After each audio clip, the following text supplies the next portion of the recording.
네, 반갑습니다. 앞으로 이런 비대면 시대가 좀 지속될 수도 있지 않겠느냐 하는 이제 우려를 하시는 분들도 많이 계세요. 이 BTN에서 저에게 몇 달 전에 이제 고 인사이드에 대한 이야기를 아이디어를 말씀하셨어요. 근데 그때 아주 야, 이거 기획을 너무 잘하셨습니다라는 생각이 들었거든요. 지금 밖으로 나가지 못하다 보니까 많은 사람들이 뭐 여행도 떠나지 못하고 또 내가 평소에 하던 것들도 하지 못하고 또 이렇게 친구들과 만나서 카페에 가서 이렇게 수다를 떨고 하는 것도 조금은 어려운 이제 그런 시대를 좀 보내고 있습니다. 그러니까 전혀 한 번도 겪어보지 못하던 그런 시대다 보니까 이런 시대에 사람들이 처음에는 상당히 좀 답답해 하더라고요. 뭔가 나가지 못한다는 게 이렇게 사람을 좀 답답하게 할 수 있구나, 뭐 그런 생각이 들었는데, 이런 시대에 우리가 어쩔 수 없이 나가지 못한다면 그냥 여기에 있는 것, 혹은 이렇게 고 인사이드 하듯이 이렇게 안으로 들어가는 것, 그런 것에 대해서 그냥 있는 그대로 허용하고 받아들이고, 이것을 오히려 변화의 계기로 내가 좀 그동안 소홀했던, 늘 바깥만을 바라보고 살았고 어떤 경쟁과 성공과 이런 것들을 향해서 뭔가 추구하고 달려나가던 그런 삶을 잠시 한번 멈춰보는 시간, 그래서 내가 전혀 한 번도 관심 갖지 못했던 자신의 내면으로 한번 들어가 보는 시간, 그런 시간들이 어쩌면 지금 이렇게 삶으로서 주어졌거든요. 불교에서는 제법, 실상, 총목, 보리, 입처, 개진, 이래서 지금 여기에 있는 이대로가 그대로 진실하다. 지금 이것 말고 또 다른 진리를 말할 수 없다. 눈앞에 목전이 그대로 진실이다라는 얘기를 하거든요. 나에게 주어져 있는 이 현실 자체가 진실로서 왔다는 거죠. 이대로가 진리라면 지금 팬데믹, 코로나 이런 것 때문에 우리가 나갈 수 없는 상황이라면 지금으로서는 나가지 못하는 이것이 진실입니다. 그러면 지금 여기에서 내가 할 수 있는 것이 무엇인지를 한번 되짚어 봐야 되겠죠. 불교는 바깥으로 치달려 구하던, 바깥을 향하던 시선을 문득 돌이킨다는 말은 지금까지 한 번도 이 바깥을 향해 치달리던 마음을 멈춰본 적이 없다는 거죠. 그런데 아주 단순하게 문득 돌이켜서 이 방향을 전환할 때, 그때 내가 전혀 한 번도, 늘 나와 함께 있었으면서도 한 번도 내가 관심 갖지 못했던 나라는 진정한 자기 자신이랄까요? 자신의 내면, 자기 본래 면목, 성품, 자성, 혹은 마음이라고 불리는, 혹은 해탈 열반이라고 불리는 이 자기 자신에게로 한번 돌아가는 그런 이제 시간을 가져봐야 될 때가 아닌가, 이런 생각이 듭니다. 그런 면에서 제가 오늘 좀 드리고 싶은 말씀은 선에 대한 좀 말씀인데요. 선은 따로 초기 불교 석가모니 부처님의 가르침과 선이 전혀 별개의 다른 이야기가 아닙니다.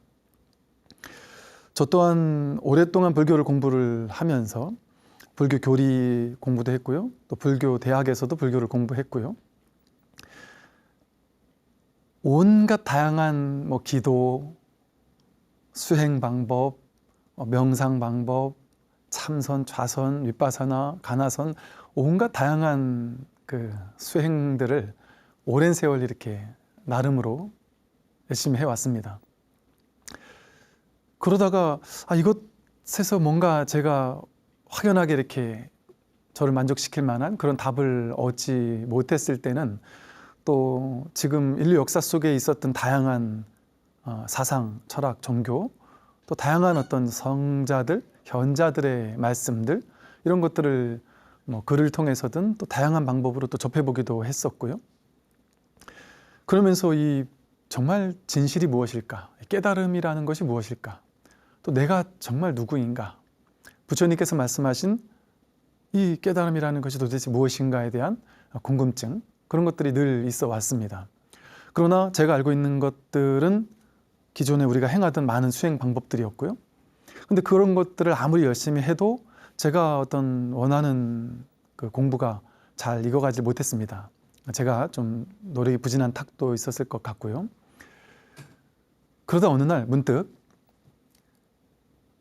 지금까지 내가 이렇게 공부하고 갈고 닦고 하던 것에서 답을 찾을 수 없다면, 그래서 불교 이외의 다양한 외전들에 대해서도 제 나름대로 공부를 하고 기웃거려 보았는데, 거기서도 답을 얻지 못해서 이러지도 저러지도 못하는 상황 속에 좀 절망감 같은 상황 속에 이렇게 벽에 막힌 것 같은 그런 때가 있었습니다. 그때 아예 제로에서 다시 시작해보자. 초기 석가모니 부처님의 말씀을 기존의 방식대로가 아니라 아예 제로 베이스에서 다시금 한번 짚어보자.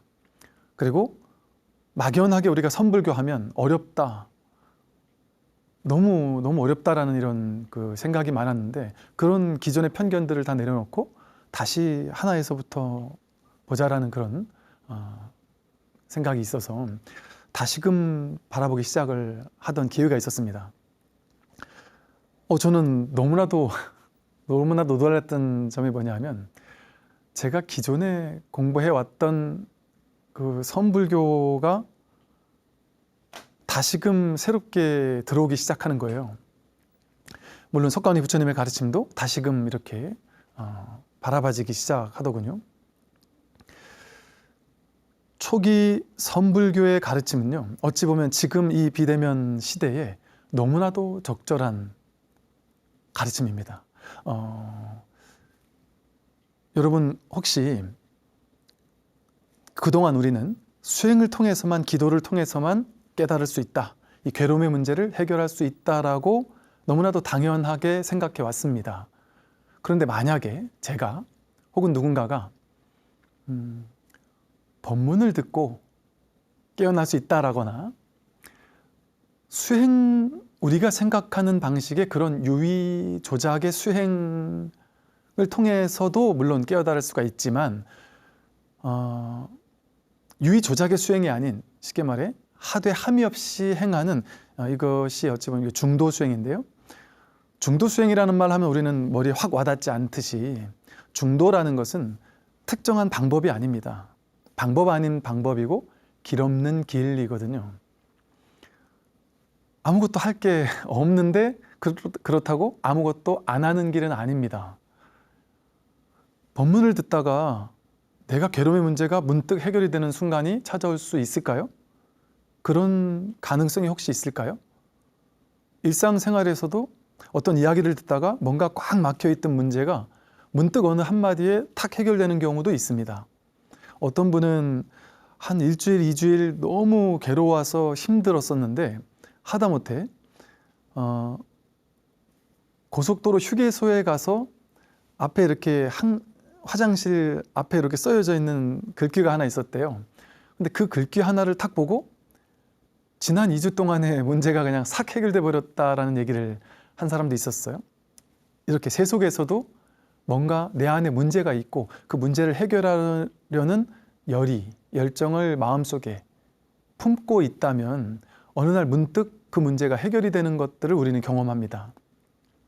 그런데 이 선이라는 것이 우리는 보통 이제 초기의 활발했던 그 육조 해능 스님, 남학회양, 마조, 백장, 황벽 임재, 조주, 운문 스님 등 이런 어떤 이름만 들어도 아주 걸출했던 그 당시에 선사 스님들의 시대를 우리는 보통 이제 조사선이라고 하고 초기 선이라고 이렇게 부릅니다.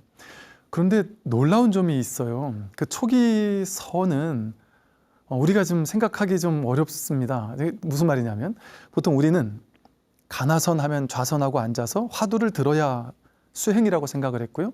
연부를 하거나 다란이를 독성하거나 절수행을 하거나 윗바사나를 하거나 호흡을 관찰하거나 어떤 특정한 대상에 집중을 하는 어떤 그런 수행의 방법을 통해서 깨달음에 이르는 것이다. 이렇게 우리는 너무나도 당연하게 그것이 수행이야, 그것이 불교야 라고만 배워왔습니다. 당연하죠. 그것이 불교입니다. 그런데 그것만이냐? 그거 아닌 또 다른 가능성, 이게 또 다른 가능성이라는 말이 조금 그렇긴 한데 제가 조금 약간 좀 색다른 듯한 느낌의 말씀을 좀 드려야 될 것 같은데요. 수행이 필요 없다는 말이 아니라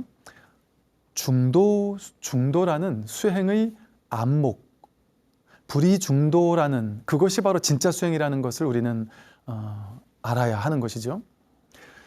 부처님 당시를 한번 보죠. 부처님 당시에 5비구가 처음에 부처님께서 5비구를 구제하러 녹야원에 갔을 때 5비구에게 한 일주일 정도 걸려서 5명의 비구가 다 아라한과를 증득합니다. 부처님께서는 중도, 사성제, 팔정도 등의 가르침을 법을 설해 주셨을 뿐이에요. 가까이 앉아서 법문을 해주셨고 5비구들은 한 명씩 차례로 깨어났습니다. 그 이후에 또 사리불과 목건년 존자가 250명의 도반들과 함께 부처님을 찾아왔을 때도요. 자료에 의하면, 경전에 의하면 250명의 제자들은 그날 아라한과를 깨달음을 얻었다 그러고요. 그 다음에 일주일 뒤에 목건년, 또 일주일 뒤에 사리불이 깨달음을 얻었다. 이렇게 나옵니다. 부처님의 법문을 듣고 깨달았단 말이죠. 우리가 아함경과 니까야 같은 초기 불교 경전들을 읽다 보면 어떤 질문을 하고 부처님께서 거기에 대해서 답변을 하시고 그 법문 끝에 몇 명이 아나함과를 증득했다. 몇 명이 아라한과를 증득했다. 심지어 야 이게 가능한가 싶을 정도로 몇십 명, 몇백 명이 법문 듣고 아라한과를 증득했다라고 하는 내용까지도 나옵니다. 선의 황금기 때 선의 초기를 보면 마찬가지입니다. 선의 어록들을 보다 보면 앉아서 좌선하다 깨닫는다라는 이야기는 거의 찾아보기가 힘들거든요. 법문을 듣다 깨닫습니다. 주로가 그것을 언하대오라고 해요. 말 끝에 깨닫는다. 법문 듣다 깨닫는다. 초기 선불교에서는요. 견성, 오도의 시스템이랄까요? 학습 시스템이 어땠냐면 법문 듣는 거. 첫 번째가 법문 듣는 거였고요. 그 다음이 독참이라고 해서 입실 지도 받는 것. 1대1로 법담을 나누면서 법거량을 통해서 문답을 통해서 법을 듣는 것이죠. 그 다음에 좀 그것도 부족한 사람은 이제 청이익이라고 해서 좀 보충 수업 같은 개념의 스승과 제자 간의 어떤 그 가르침이 있었습니다. 전부 다 법문을 듣는 겁니다. 말을 듣는 것이죠. 그것을 보고 스승이 제자에게 법을 깨달은 스승이, 마음을 깨달은 스승이, 견성해서 자기 성품을 확인한 스승이 자기가 확인한 그 성품짜리, 마음짜리를 곧바로 가리켜 보인다는 거예요. 그것을 직지인심 견성 성불이라고 합니다. 그냥 곧바로 가리켜 보이는 거예요. 가르쳐 주는 것이 아니라 딱 가리켜 보인단 말이죠. 그렇게 가리켜 보이는 것을 통해서 뜰 앞에 잣나무다. 법이 무엇입니까? 뜰 앞에 잣나무다. 마삼근이다. 차나 한잔 해라. 이런 식으로 법을 드러내 보여주는데 여기에서 제자는 당황합니다. 이게 도대체 무슨 말이지? 이게 무슨 부처가 어떻게 뜰 앞에 잣나무일 수가 있을까? 그런데 눈을 깜빡이면서 머리로 헤아리려고 하면 바로 할이나 방, 바로 스승의 호통이 날라온단 말이죠. 머리론 헤아려서는 안 된다. 이건 머리로 헤아릴 수 있는 문제가 아니다. 꽉 막혀야 한다. 오직 모를 뿐이라고 숭산 큰 스님께서 말씀하신 것처럼 모를 뿐 하는 자세. 왜 모를 뿐 해야 될까요? 분별해서는 안 된다는 거죠. 분별 가지고는 무분별지인 이 출세간의 깨달음과는 거리가 멀 수밖에 없습니다. 그래서 분별하지 않는 곧바로 법을 드러내 보여주는 스승의 직지인심의 법문을 듣고 제자는 꽉 막힙니다. 도대체 답을 낼 수가 없습니다. 그래서 방법이 없습니까? 하고 물었을 때 방법은 없다. 길 없는 길이다. 방법을 찾으려고 하면 여기서 저쪽으로 가는 데만 방법이 있지 않느냐. 너가 너를 깨닫는 거다. 이미 도착해 있다. 이미 부처는 완성되어 있다. 본래 부처다. 자기가 자기를 확인하는 것뿐이다. 그러니 어디로 따로 갈 필요가 없다. 그러니 이쪽에서 저쪽으로 가는 방법론이 필요하지 않는다. 라는 법문들을 꾸준히 듣는단 말이죠. 그러면 제자는 계속해서 꽉 막힙니다. 그런데 너 아직도 모르겠느냐? 매일 입실 지도한단 말이죠. 법문을 정기 법문, 소참 법문, 혹은 대참 법문, 상당 법문이라고 하고요. 아침 저녁으로 조참, 만참 법문. 그래서 정기, 비정기적인 다양한 법문들을 늘 스승은 제자와 했단 말이죠. 그럼 제자는 늘 그 법문을 듣고 혹은 개인적인 지도를 받고 하면서 계속해서 이 답답함, 이 깝깝하고 막막함, 이 답을 내야긴 해야 되겠는데 도저히 답을 낼 수 없는, 이러지도 저러지도 못하는 화두로 말하면, 간화선의 방식으로 말하면 의단동로가 되는, 화두가 그냥 탁 들려버리는, 나에게 화두가 그냥 확 들려버리는 그런 것이 초기 조사선에서는 억지로 화두를 줘서 화두를 들어라라고 했던 것이 아니라 스승이 법문을 통해서 저절로 화두가 들리도록 만들어 줬던 겁니다. 그러면 제자는 스승의 법문만 듣다 보면 저절로 화두가 돈발이 되는 거예요. 쉽게 말해. 화두가 그냥 사무쳐서 아침에 눈을 뜨면 오로지 화두, 이 자리를 확인해야 되겠다라는 생각밖에 들지 않는 것이죠. 그럼 늘 이 법문 시간이 기다려지겠죠. 그렇게 법문을 듣다가 문득, 도노라고 하죠. 도노. 문득 이 자리를 확인하게 되는 일들이 벌어진단 말입니다. 이게 이심전심이라고 해서 마음을 확인한 스승이 자기의 마음을, 내가 확인한 그 마음을 곧바로 가리켜 보이면 제자는 그 마음을 도대체 뭔지 모르겠어서 꽉 막힌, 분별로서는 다가갈 수 없다라는 사실을 계속해서 스승의 말을 듣고는 꽉 막히는 그 화두가 들려있는 상태, 간화선언식 표현에 의하면 그 상태가 유지가 됩니다. 그러다가 문득 스승이 계속해서 찔러주거든요. 자꾸 법을 드러내 보여주고 아직도 모르겠는지 묻고, 그런 것들을 통해서 계속해서 막혀 있다가 문득 한번 해결되는 일이 벌어진단 말이죠.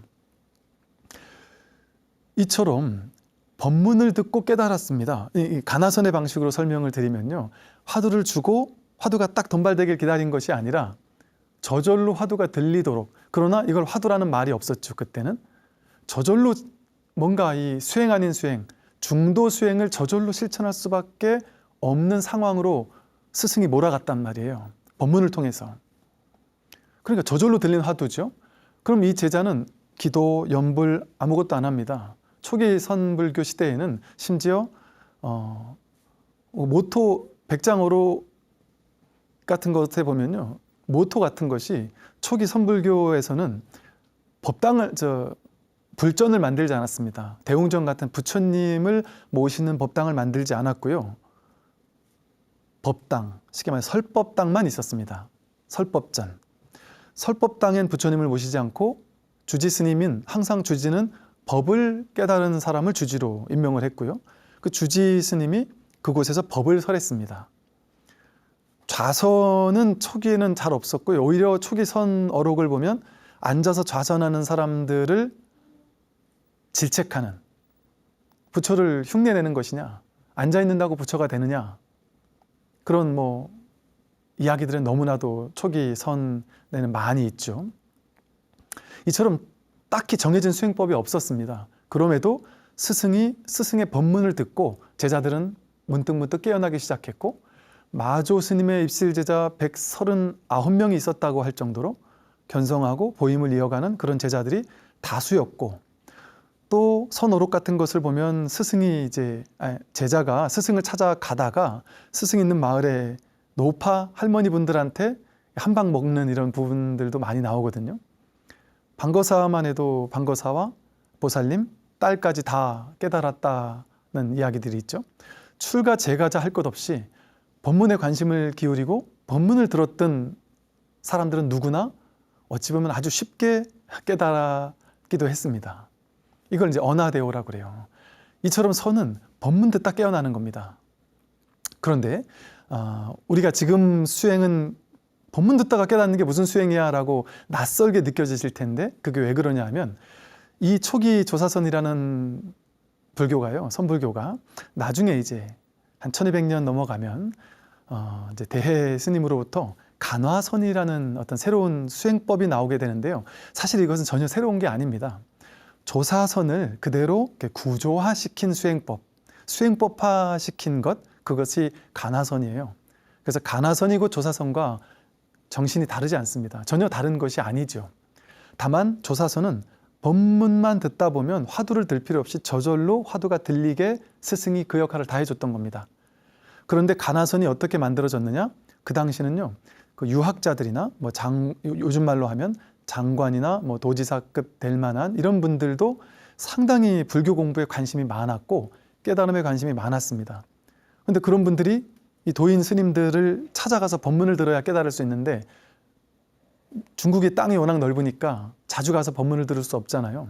그러니까 편지로 문답을 오고 가거나 그래도 부족하니까 뭔가 수행법 같은 거, 집에 가서 내가 다음번에 스님을 만나 뵈러 올 때까지 1년이 될지 2년이 될지 모르니까 그동안 내가 집에서 갈고 닦고 뭔가 공부할 수 있는 수행법을 좀 제시해 주실 수 없겠습니까?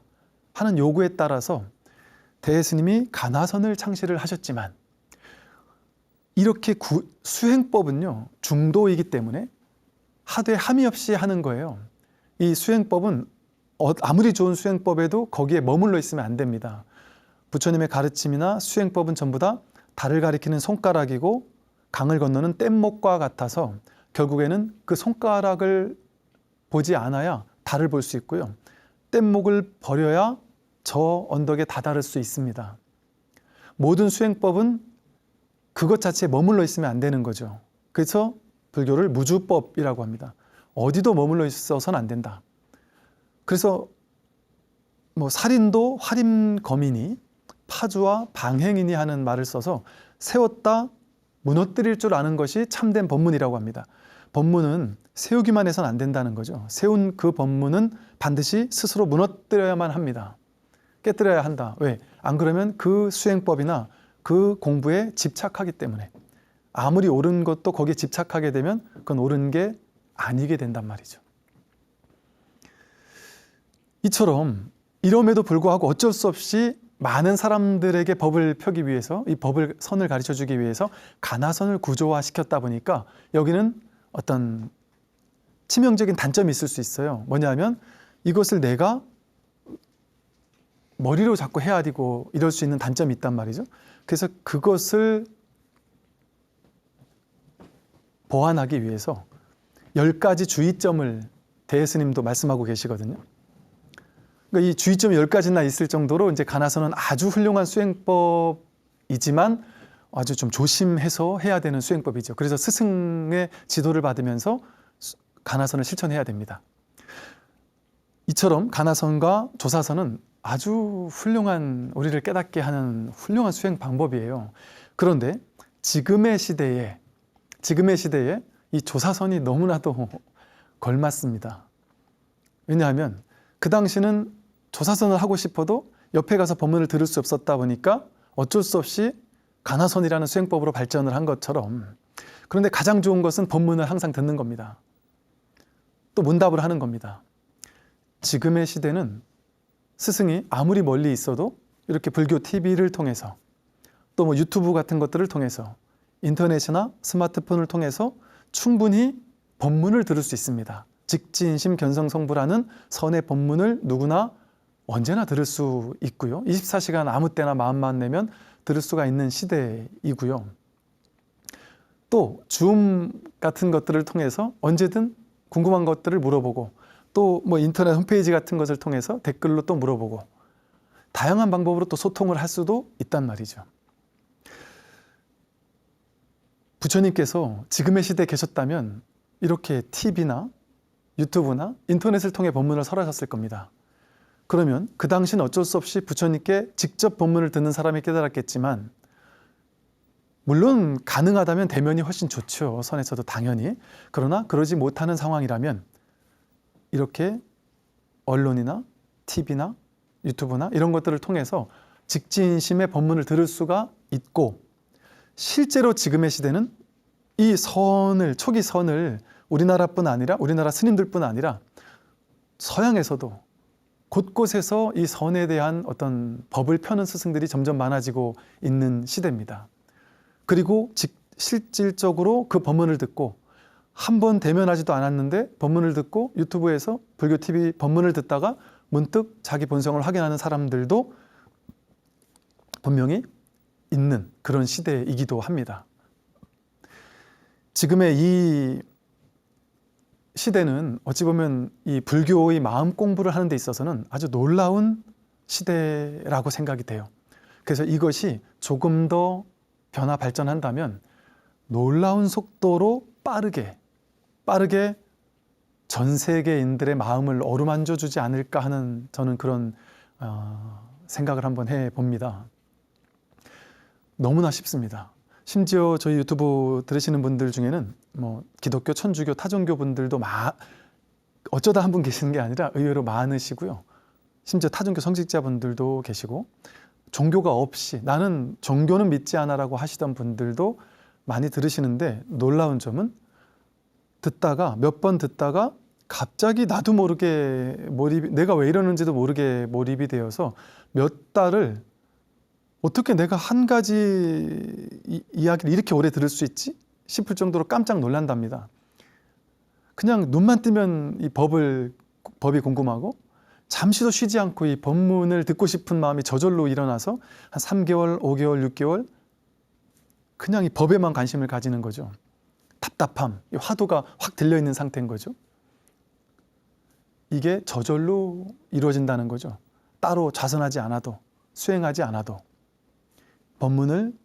직진심의 법문을 듣는 걸 통해서 이런 일들이 가능할 수 있다라는 하나의 가능성을 아마 이 고인사이드를 통해서 다양한 수행법들을 많은 분들이 이렇게 제시를 하셨을 것이고, 저 또한 우리 그 초기 선불교라는 그 조사선이라는 어떤 어찌 보면 하나의 분야일 수도 있고 어찌 보면 부처님의 중도의 가르침일 수도 있는 이 선의 하나의 또 다른 방식, 이 비대면 언택트 시대에 참 맞는 방식, 이것을 여러분들에게 한번 좀 제시해 드리고 이런 공부의 방법도 있을 수 있구나, 이렇게 막 열심히 갈고 닦는 수행법이 아니더라도 편안하게 비대면으로 집에서 법문을 듣는 것을 통해서 내 괴로움의 문제를 일시에 문득 해결할 수가 있구나.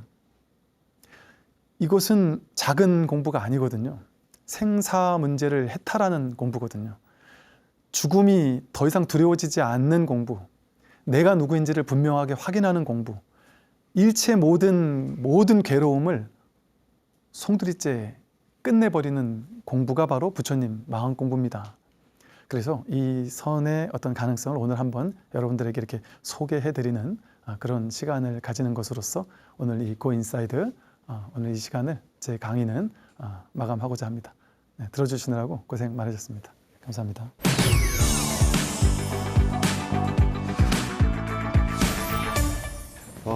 제가 스님 그 법문을 앞에서 들으면서 들었던 생각이, 법문을 많이 듣고 법문을 통해서도 부처님 말씀 듣듯이 깨달음을 얻을 수 있다. 그 굉장히 인상적인, 그 초기 경전에는 굉장히 많이 나오는 말이지 않습니까? 근데 이제 그 이 분별심을 가진 중생으로서는 그렇다면 좋은 법문은 어떤 법문이냐, 어떤 법문을 들어야 할까, 이런 생각이 들었는데 어떠십니까? 어떤 법문이 좋은 네. 법문일까요? 아까 잠시 말씀드린 것처럼 이것이 부처님의 그 중도 사상과 맞느냐. 다시 말해서 우리가 보통 이제 종교에서도 그 사이비 같은 데 한번 빠지는 이유가 이것만이 진리다라든지 이거 아니면 절대 안 된다라고 이렇게 묶어두려고 하는 이런 가르침이 있을 수 있어요. 근데 아까 말한 것처럼 이 법이라는 것은 달을 가리킨 손가락과 같아서 법을 드러내지만 또 그것을 스스로 이렇게 깨뜨리는, 이게 파사현정이라고 하는 삿된 것을 깨뜨려 주는 그런 어떤 법문을 들으셔야 되면서 이 선불교의 어떤 그 직지인심하는 그런 법문들이 좀 도움되지 않겠나 하는 생각들이 이제 이 조사선 입장에서는 들고요. 그러나 그것은 이러한 분의 설법만이 좋다라든지 이렇게 얘기할 수는 당연히 없습니다. 그것은 어찌 보면 자신의 그 안목에 대한 문제인 것 같아요. 그래서 내 스스로 이 공부를 불교대학도 다닌다든지 다양한 불교를 공부해 보면서 자신의 안목을 좀 넓히는 것이 중요하다고 보고, 단 중요한 사실 한 가지를 말씀드린다면 공부할 때 이 공부가 정말 훌륭한 수행법이었다고 생각되더라도 아니면 이경전이 최고라고 생각되더라도 이것만이 최고야, 이 수행법만이 최고야라고 해서 거기에 갇히는 공부는 하지 않는 것이 좋지 않겠나. 그러면 마음을 열게 되죠. 그러면 내가 지금 모르는 거라고 하더라도 내 안목으로는 아직 들어오지 않는 것이라고 하더라도 마음을 열고 공부를 하다 보면 지금은 요 정도 수준이 나에게 맞지만 또 나중에 점점 공부를 하다 보면 이제 자신의 안목이 점점 확장되면서 또 스승을 바라보는 그 안목도 또 달라질 수가 있고요. 그래서 다양한 이 많은 이런 곳에서 자신의 스스로의 안목으로 스승을 볼 수 있는 그런 안목을 갖출 수도 있지 않을까 예. 그런 생각이 듭니다. 예. 왠지 스님 책에서 제가 본 구절이 갑자기 떠오르는데요. 스님께서 어떤 그 책에 결국 돌고 돌아 방편을 뺀 초기 불교와 선불교에서 눈 뜨면서 더 이상 찾지 않을 수 있게 됐다. 스님의 경험담 같다라는 느낌도 드는데요. 맞습니다. 그러니까 우리가 정말 공부를 저 또한 다양한 수행법을 많이 이렇게 돌고 돌고 찾고 그래 했었는데 결국에는 정말 석가모니 부처님의 그 가르침 그리고 또 이 초기 선불교의 또 가르침 그 두 시대야말로 부처님의 이 가르침을 정말 그 방편을 제거하고 또 이 온갖 뭐 이게 기복적인 요소라든지 이런 것들을 제거하고 곧바로 법을 드러내는 곧바로 중도를 드러내 보이는 어떤 그런 가르침이 아닌가 싶고 모르긴 해도 이 세상에 다양한 사상, 철학, 뭐 영성, 종교 뭐 다양한 것들이 있는데 그 모든 것의 어떤 그 근원이 되는 원천 진실이랄까요?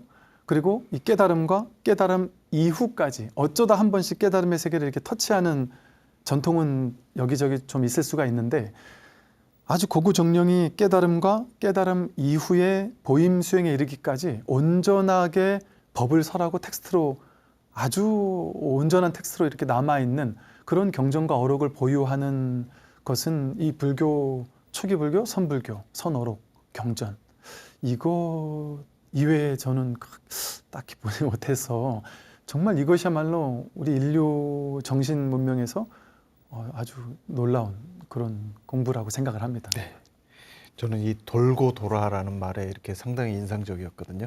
스님께서 얼마나 많은 고민을 하시면서 이 과정을 거쳐내셨을지 그런 게 이 표현에서 느껴지고요. 그리고 이제 또 눈 뜨면서 뭔가 이제 더 이상 찾지 않을 수 있게 됐다라는 게 어떤 스님의 수행의 결과를 보는 것 같아서 굉장히 인상적이었습니다. 조금 화제를 돌려서 스님께서는 이 군승 법사로서 군 장병들의 멘토로서 한 20년 넘게 활동을 네. 하셨는데요. 군 장병들 20년 넘게 만나시면서 많은 느낌이 있으셨을 것 같습니다. 특히 젊은 불자가 요즘 상당히 희귀한 그런 네, 시대가 네. 됐는데 우리 불교 현실 그리고 스님께서 만나셨던 군 장병들과의 어떤 만남 어떠셨습니까?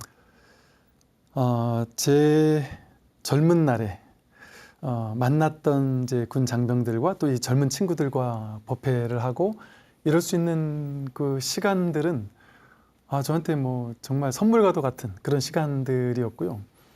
저 스스로가 중고등학교 때 어릴 때 좀 힘들었던 상황을 이 부처님 가르침을 통해서 이겨내고 또 놀랍게 변화되는 모습을 이렇게 느껴보고 했던 터라 제가 어릴 때부터 이 젊은 친구들 포교 여기에 관심이 많았습니다.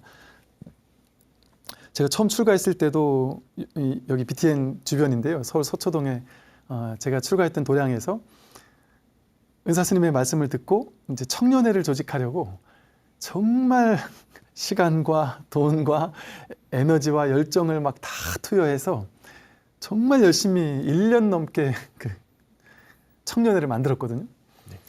그런데 그렇게 많은 에너지를 투여했는데 청년회 회원이 이제 10명 조금 넘어간 거예요.